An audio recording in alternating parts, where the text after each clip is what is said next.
Have you ever pulled cards and thought, this kind of makes sense, but also I still don't know what to do with it? That's what I want to talk about today.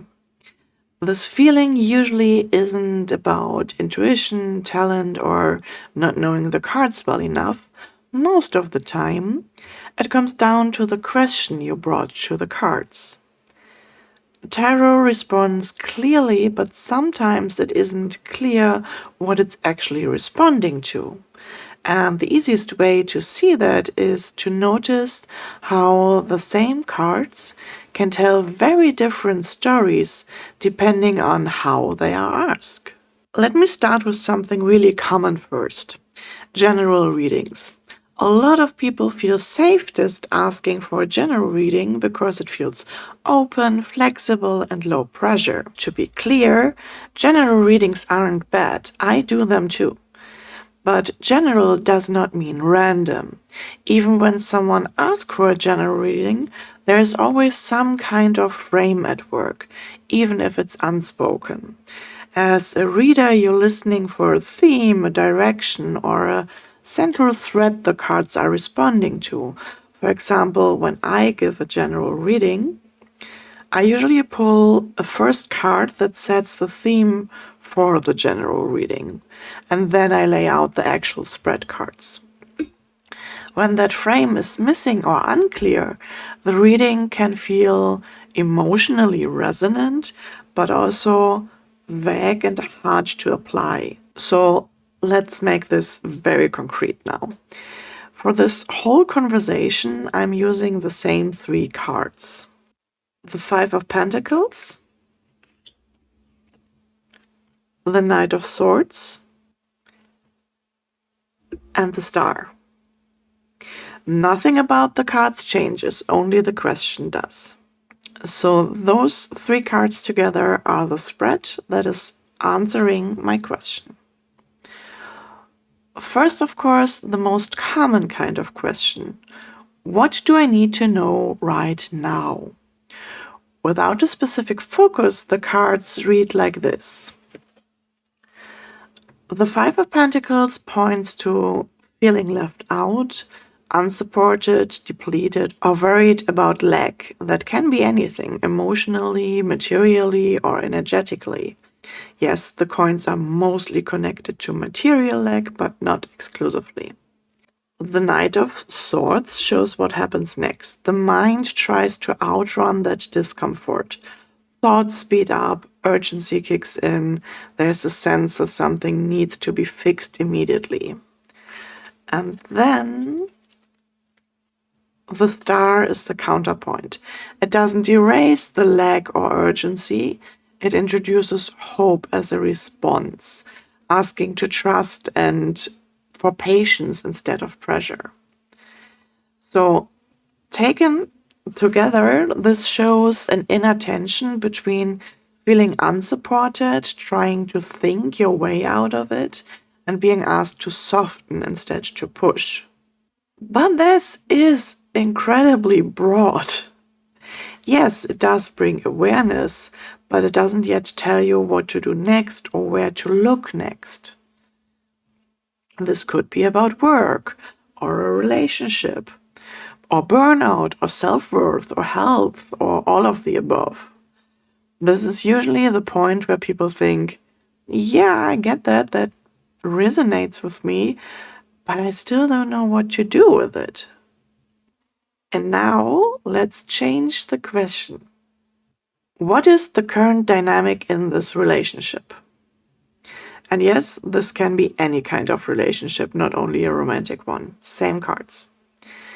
The 5 speaks clearly of emotional distance, feeling unseen, unsupported, or emotionally shut out within the relationship. The Knight shows that distance is being handled through fast reactions, sharp words, or conversations that move too quickly to feel safe or to offer a solution. And the Star is the reminder that healing is possible, but only if the dynamics shift from defensiveness to openness. So in this spread, communication is the bridge between hurt and repair.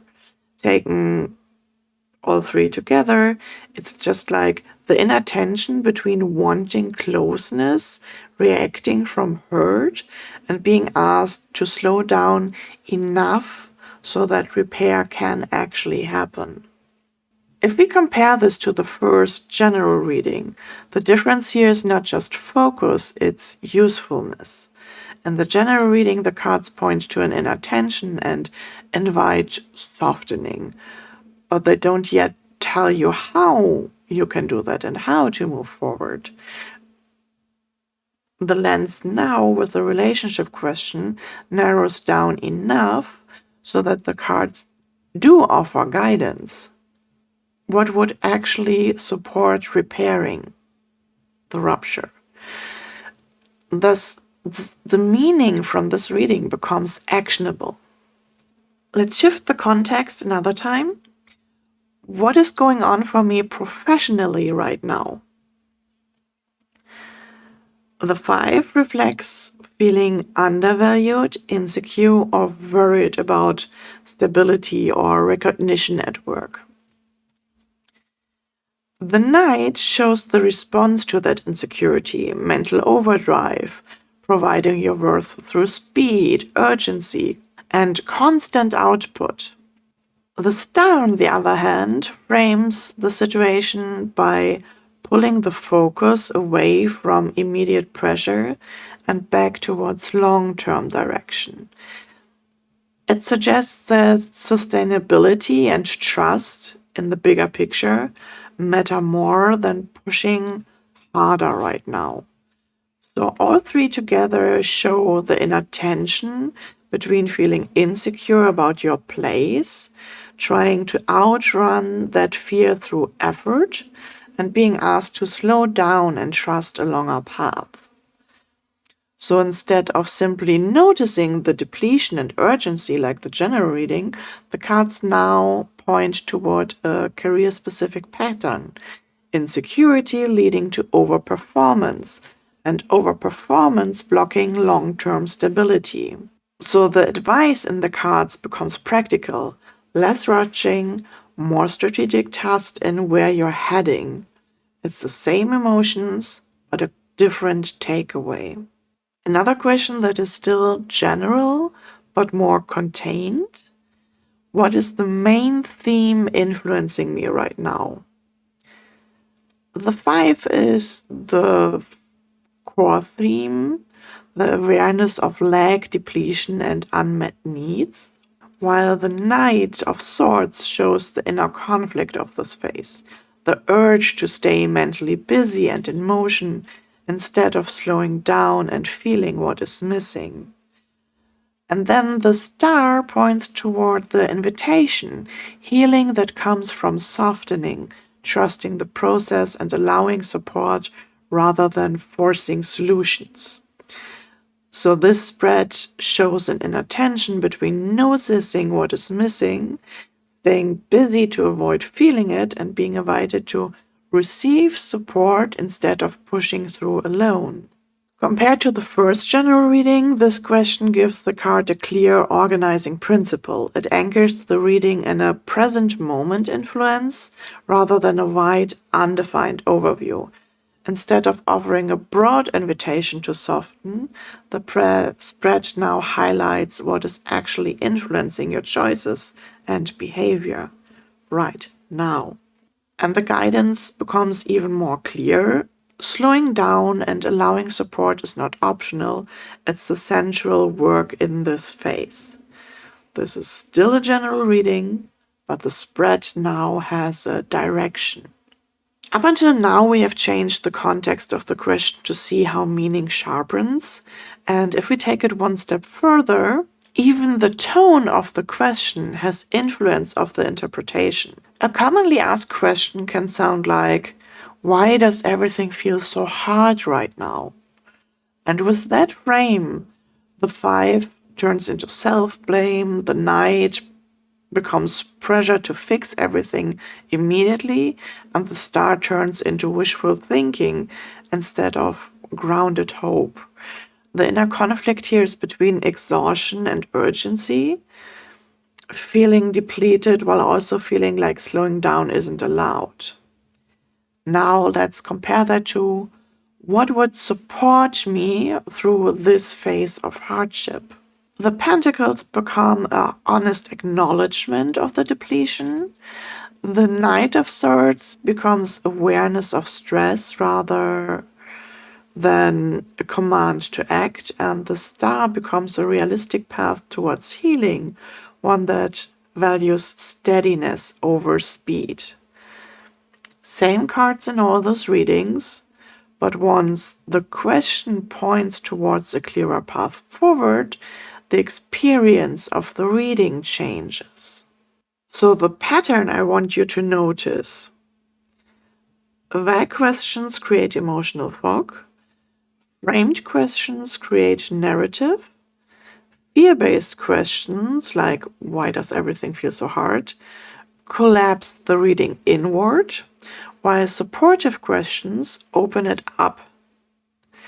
And if a reading feels muddy, you don't need new cards, you usually need a better question. If what I talked up until here resonates with you, I have 3 simple questions you can try next time before you pull cards. You ask yourself, what area of life is this actually about? What am I hoping to get from the cards? Understanding, reassurance, or perspective? And does this question give me somewhere to stand, or does it drop me into fear? So if you can answer those, your question already has the clarity. Tarot isn't vague by nature, it responds to the relationship we bring to it, especially through our questions. And if you've ever felt like your readings kind of made sense but never quite land, this is usually why. Next, I want to take this a step further and share concrete question examples you can adapt for your own reading, especially for moments when you don't even know where to start. And I would genuinely love to hear what this video brought up for you or what questions you're sitting with right now. Thank you so much for sharing space. I would be very thankful if you hit the like and subscribe button. It really helps me bringing out my videos to other people. And with that, take care. See you next time.